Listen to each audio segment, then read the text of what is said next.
Top of the morning to you. This is Monday with Friday, wishing for you a thoughtful week ahead. Well, something seismic happened last week in American politics, the aftershocks and tsunamis of which will continue to reverberate for decades to come. I said decades to come. If you think 9/11 changed the world, then just wait to see how this changes the world. Now, I've said time and again that long before politics is about left and right, Democrat and Republican, conservative and liberal, conservative and labor, JLP and PNP, black and white, Israel and Palestine, Muslim and Christian, Indian and African, North Korea and South Korea, long before politics is any of that. Politics is, in my Christian worldview, first, a gift of God, second, an opportunity for human well-being, and third, a tool for organizing society. Politics, as I have said repeatedly, is the intersection of three and only three variables: people, power, and purse, where purse is my favorite alliterative word for resources. Now, wherever you have two or more people, power dynamics are active among and between them. Increase the number of people and the dynamics increase for better or for worse. People exist in the midst of resources, and from time immemorial, a few have more and many have less. Many more have less. And in many cases, some have all and some have none. In both cases of imbalance, it is the power dynamics that flow from human attitudes, values, and ethics and morality that result in that imbalance. From a justice point of view, from my religious point of view, and from my Christian point of view, power in the hands of people is meant to uplift, not crush, other people and pursue equity as far as possible. The few with immense power must avoid as far as possible, or even eliminate at best, the exclusion of some from the God-given resources meant for them also. Now, resources are not only material things like goods and houses, money, jobs, clean water, clean air, educational opportunities, and so on. No, resources are also freedom of choice, freedom of religion, and freedom of speech. It is wrong for my religion to have more sway of power through public policy over you and your religion, even if you are of no religion. This idea is enshrined in America's First Amendment, against which the majority of people voted last Tuesday, as we will all soon discover. It is equally wrong for you to require the whole nation to bow to or enable and empower the government to impose your narrow biblical or Christian convictions, even if you are right over anybody else on that religious basis. Now, that is what the Taliban does, and you ridicule that. Now, how is this any different? That is abuse of power, and that is where you, thinking you are just being religious, biblical, or Christian, are being quite political in a partisan and corrupt way.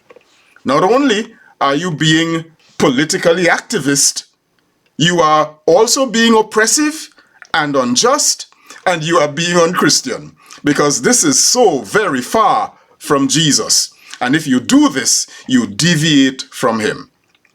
Now, this is my 175th episode of Monday with Friday. For the last 2 years, I have considered and come this close to bringing this program to an end. But each time I'm near, somebody expresses appreciation for it and encourages me onward. My first episode was in August 2020, during the throes of the COVID lockdown, under a government led by a man who, in answer to veteran journalist Bob Woodward during that time, who asked, "What's your plan, Mr. President?" said, quote, "You'll know in 106 days," unquote. While people were dying from a pandemic of which this president was forewarned and did nothing, that president's plan while 1 million people were dying needlessly, was to focus on the 2020 elections 106 days away. He did not care for the hundreds of thousands dying under his watch. That recklessness, among many other pieces of cluelessness, viciousness, heartlessness, vindictiveness, and wickedness, ought not to have been rewarded by anybody with sanity, Christianity, or Christisanity.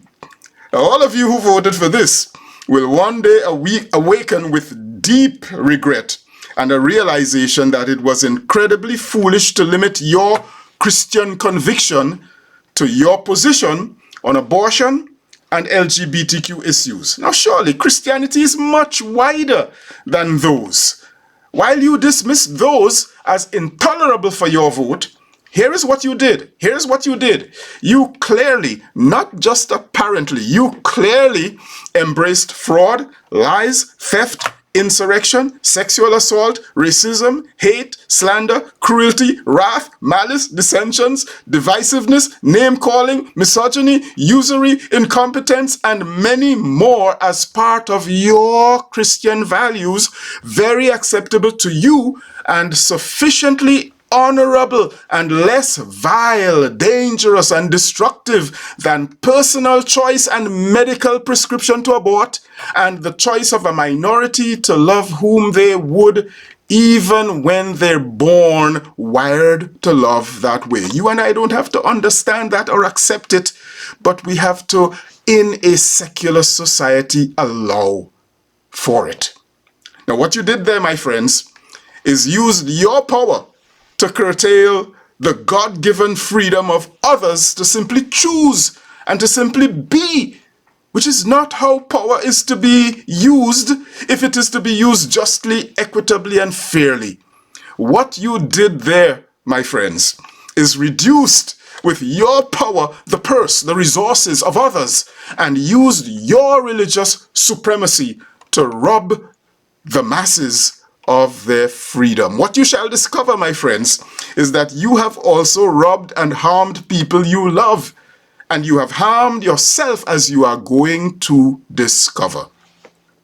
Aside from voting for a man whom international despots only want to use to further their own despotism, and whom the international community does not trust and would not trust with intelligence information that America could use to protect Americans, you have positioned yourselves and your neighbors for real harm while you shout, "Hallelujah! I have done God's will." Well, good luck. Both to you who voted this way and say now that you are at peace with your vote, and to those of you who did not vote this way, but you salve yourself with resignation by saying, "God is in control." I shall burst both of those bubbles. But you'll have to wait for my episode next week for that. I am Michael Friday, and your week just got thoughtful. I'll see you again next week. Happy and thoughtful Monday all the way to Friday.